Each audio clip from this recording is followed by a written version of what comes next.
Okay, here we have the Dlink DCS-2310L model camera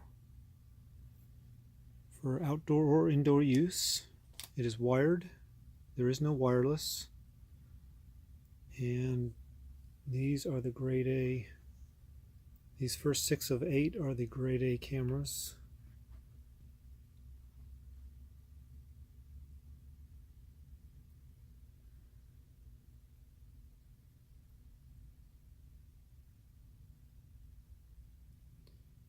They have the external speaker, and they also have built-in microphone, which you can see right over there.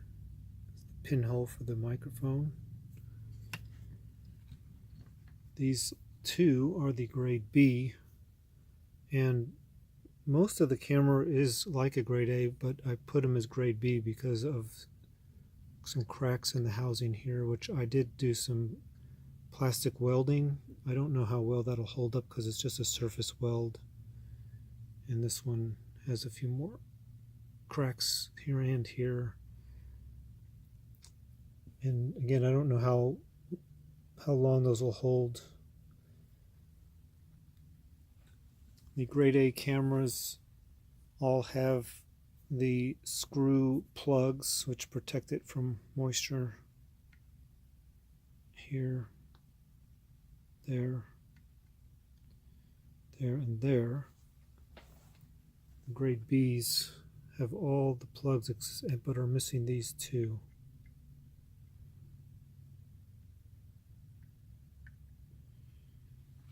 The grade A cameras have the mounting plate and the cosmetic cover with the O-ring. I'm not sure why that O-ring was designed into this. I don't know what it keeps out. It will go onto there. The only thing I could think of is it provides a little bit more grip when you tighten it down. Maybe wind creates oscillations and vibrations which might unscrew it over time. So I'm not sure why that's included, but all that to say, grade A cameras have that ring, and on the grade B cameras that ring is lost or missing on that one. This one does not need it. It's a different design. It has a snap-in base.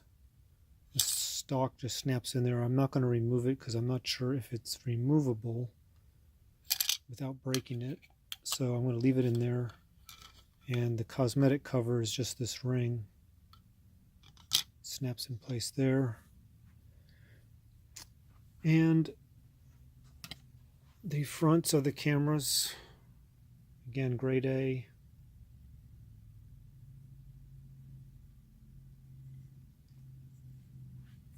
All very similar.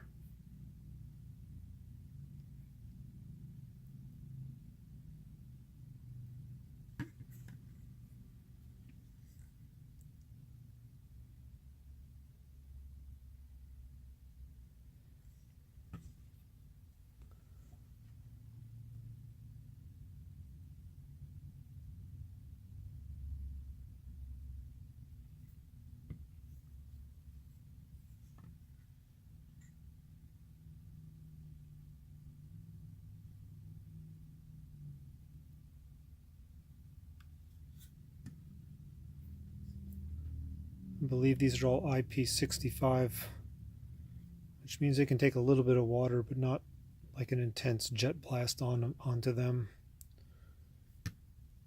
I don't know how the speakers would hold up to a blast of water. This is the fronts of the grade B.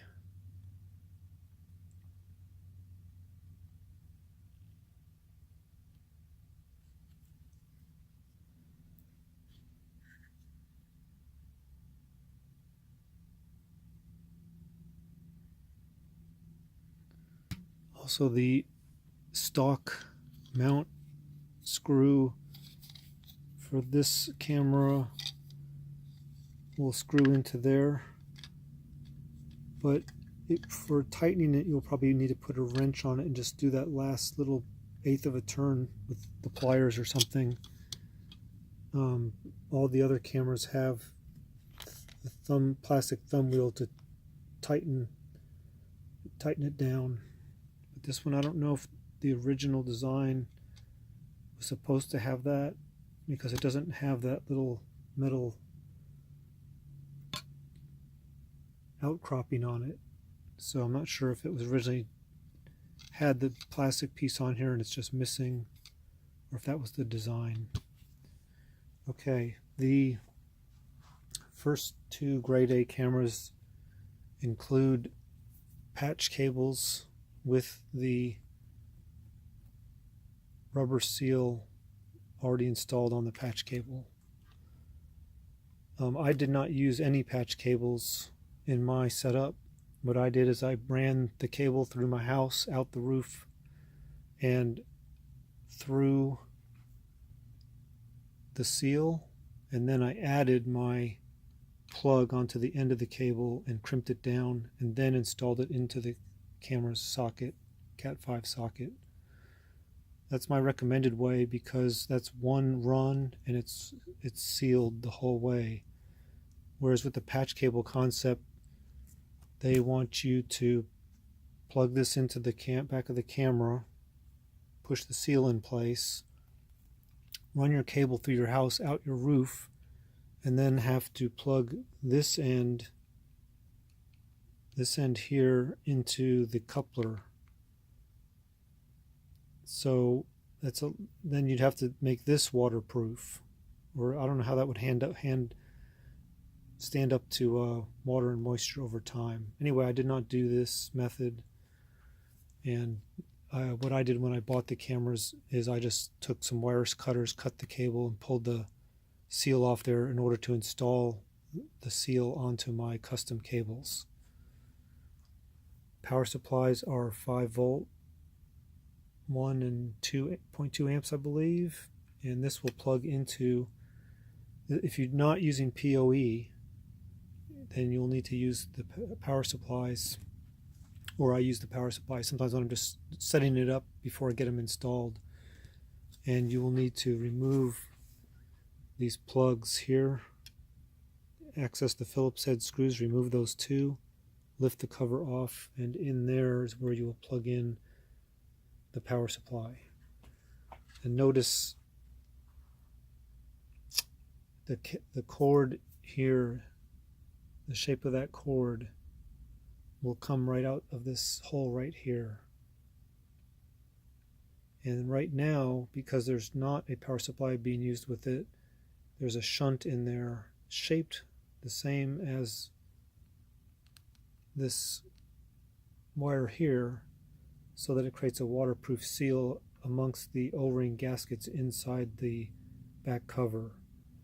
And all the cameras have their original rubberized shunt in there to keep it watertight.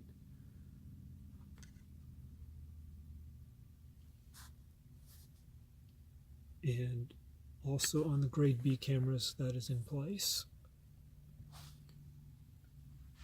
The grade A cameras will include the accessory package, which includes the 2 screws and anchors, plastic anchors for the screws if you want to use them. I did not use these screws because I thought they were a little too aggressive. I used some shorter, thinner ones that still allowed me to match up the mount plate concept.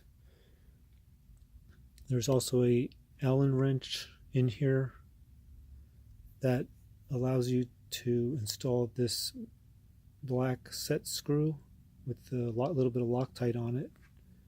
That will go in right over here. Once you tighten this ring, the screw, you can install the set screw and tighten it. I never did. I thought these were plenty fine, just hand tightened. They never came loose after years of use and installation, and sometimes repositioning the cameras or repointing them in a different direction. I never had any issues with this mechanism without a set screw, so I'm including them in the grade A cameras. I've lost the accessories for the grade B cameras. And I think that's all you need to know. Thanks for watching. One more thing I needed to mention, just if you're not familiar with PoE, the power supplies that came with it are 5 volts, and as I said, they will plug into the back of the camera right here behind the cover, and that's 5 volts. If you have a PoE switch, those will be 48 volts typically, and that's what the power is provided through the network port. If you are sometimes people use a power supply with an injector to inject the power into the network cable. If you're going to do an injector, do not use these power supplies. These are only 5 volts. Injecting power into the Cat5 port here, it won't work. It has to be the 48 volts from a typical switch, or if you have another power supply that's 48 volts with the power injector, that'll get you your PoE scenario.